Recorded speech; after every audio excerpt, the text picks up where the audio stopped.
E aí, galera, beleza? Bom, vamos mais uma aula aqui, mais uma não, né? A primeira aula de termoquímica, também conhecido como termodinâmica. Mas antes de tudo, vou pedir para vocês deixarem o like já, se inscreverem no canal, compartilhar com os amigos essa videoaula, beleza? Mas já deixa o like, gente, de verdade. Se depois você não gostar do vídeo, pode dar o dislike e tudo mais. Mas é só para os algoritmos, YouTube, mandar aula para todo mundo, ajudar todo mundo, beleza? Então vamos lá. Aula de termoquímica. Do que é a aula de termoquímica, né? A gente vai falar do que? De termômetro, né? Termo. Não. A aula de termoquímica vai envolver isso daqui. Sim, entalpia, calor. Termoquímica é isso. Vai ser a química relacionada à transferência de calores.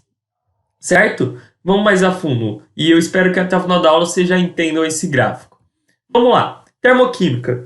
A termoquímica estuda a transferência de calor, ou seja, energia, porque calor é energia, certo? E como que essa energia é calculada? Bom, a gente não consegue calcular uma energia de algo naquele exato momento. Então, o que a gente mede? A variação dessa energia. Por exemplo, eu estou com o celular na mão e naquele momento que ele está na minha mão, eu não sei a energia dele. E quando ele está no chão com a tela para baixo trincada, eu também não sei a energia exata. Mas eu sei calcular a variação da energia dele na minha mão até a tela trincada no chão, certo? E essa medida, agora na termoquímica, vai ser chamada de ΔH. Delta por causa de variação e H que vem de heat, que é calor em inglês. E como a gente mede a variação de energia, a variação de calor, ficou ΔH, certo? E aí a gente vai ter uma reação endotérmica e uma reação exotérmica. A endotérmica vai ser aquela que vai absorver calor e o ΔH dela é positivo. Endo vem disso, né? Endo, absorver, para si, né? E o que vai acontecer em relação à temperatura? Vai diminuir. Mas por que vai diminuir? Porque a temperatura do sistema vai diminuir. Vou te dar um exemplo. Você está aí na praia, tudo mais, pega um gelo e passa no seu corpo. O que acontece? Você resfria, sua temperatura diminui, mas o gelo derrete. Por quê? O gelo absorveu o seu calor. Então, como a reação absorve o calor do meio, o meio fica mais gelado, certo? A temperatura diminui. Porque é isso, temperatura, gente, é errado a gente falar, hoje tá quente, hoje tá frio, não sei o quê. É a temperatura, aumentou, a temperatura diminuiu. É um conceito da física. Então, se você está com a temperatura maior ou menor, é por causa da troca de calor que você fez, certo?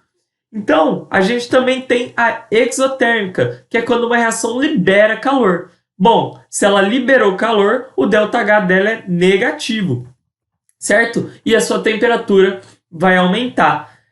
Me dá um exemplo. Bom, quando você libera calor e outra coisa fica negativo, o exemplo é o fogo. Quando você está lá com frio, beleza, e aí bobeia, coloca a mão no fogão, seu dedo queima na hora, independente da temperatura que esteja o ambiente. Ou seja, o reagente, né, que é o fogo, liberou o calor dele para o meio ficar mais quente. Então, a temperatura aumenta. Então, reações endotérmicas, ΔH é positivo. Reações exotérmicas, ΔH é negativo. Reações endotérmicas, a temperatura diminui. Reações exotérmicas, a temperatura aumenta. Show? E aí agora eu vou dar um exemplo para vocês de sólido, líquido e gasoso. Bom, vamos imaginar que eu quero sair do meu estado sólido, ir para o líquido, depois para o gasoso. O que eu tenho que fazer do ir do sólido para o líquido? Eu não tenho que ganhar calor? A minha temperatura não tem que aumentar?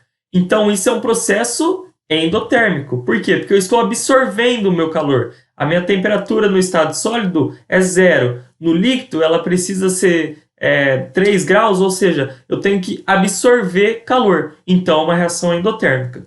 E o contrário é exotérmico. Por quê? Porque eu tenho que resfriar a minha temperatura, eu tenho que abaixar ela, ou seja, eu tenho que perder calor. Então, é uma reação exotérmica. Wesley, mas por que você falou que na reação exotérmica a temperatura aumenta, na endotérmica a temperatura diminui, e aqui no sólido líquido gasoso é o contrário? É porque a gente está tratando o referencial.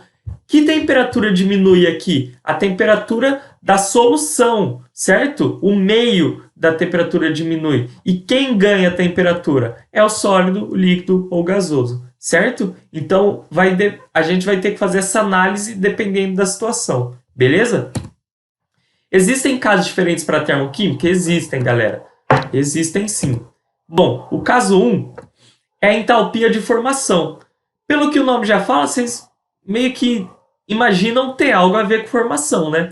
E é exato. Vai ser a energia, né, o calor necessário para fazer uma substância simples se tornar uma substância composta. E a gente usa essa fórmula. ΔH, ou seja, variação de entalpia, é igual a variação da energia dos produtos menos a variação da energia dos reagentes. Ou seja, uma substância simples vai possuir o ΔH igual a zero. Por quê? Porque ela vai ser a mais estável. E se ela é a mais estável, ela não foi formada, né? Ela é a inicial, ela é estável. Por exemplo, N2, O2, H2, carbono grafite e assim por diante, certo? E aqui é um exemplo de um gráfico, de como aparece essa entalpia de formação em gráfico. Tem a fórmula, mas o exemplo é o gráfico. Bom, o que a gente está vendo nesse gráfico? Aqui é a entalpia dos produtos, aqui é a entalpia dos reagentes, certo? E quanto mais para cima aqui no eixo Y, maior é a entalpia. E o que está falando? Que a entalpia dos produtos é maior do que a entalpia dos reagentes, certo? Se a entalpia dos produtos é maior do que a entalpia dos reagentes, quer dizer que no meio da reação os produtos ganharam calor. Faz sentido, né? Se os produtos ganharam calor, eles absorveram calor. Ou seja, essa reação é endotérmica. Tem um jeito mais fácil de ver? Tem, gente. Se a setinha sempre aprontar os reagentes para os produtos, então fica aí um macete. A seta, essa seta aqui, sempre vai apontar dos reagentes para os produtos, certo? Se a setinha estiver para cima, a reação é endotérmica. Se a setinha estiver para baixo, é uma reação exotérmica.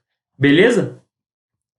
E para terminar, né, se a gente comparar, por exemplo, pegar o ΔP e o ΔR, né, o HP e o HR, e substituir nessa fórmula, o HP vai ser maior do que o HR, portanto, o ΔH vai ser positivo, que bate com o que a gente tinha falado lá atrás. É uma reação endotérmica, certo? E o caso 2? O caso 2 vai ser uma entalpia de ligação. O que a entalpia de ligação mexe? É a energia relacionada quando se quebra uma ligação dos reagentes para formar uma ligação dos produtos. Traduzindo, ela é muito comum em reações de dupla troca. Reações de dupla troca são isso, para antes que você vire e fale, eu não sei o que é uma reação. É isso, gente. Aqui a gente vai ter a quebra do AB e a quebra do CD para formar o AD e o CB, certo? É uma reação de dupla troca. Por que dupla troca? Porque reparem nas cores, ó.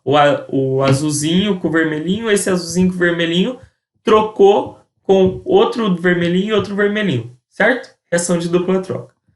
Bom, a quebra de ligação dos reagentes terá sinal positivo e a formação terá sinal negativo. Por quê? Pensa bem, quando você quebra um núcleo, é como se você estivesse fazendo uma explosão, né? Libera uma energia, né? Libera energia. A mesma forma, quando você quebra uma ligação, você está liberando energia. Vamos imaginar um namoro assim, certo? Quando você termina o namoro, termina na maioria das vezes brigando, né? Saindo faísca para tudo quanto é lado. Então, por isso é positivo, energia positiva. Agora vamos pensar, por que quando você forma uma nova ligação o sinal é negativo?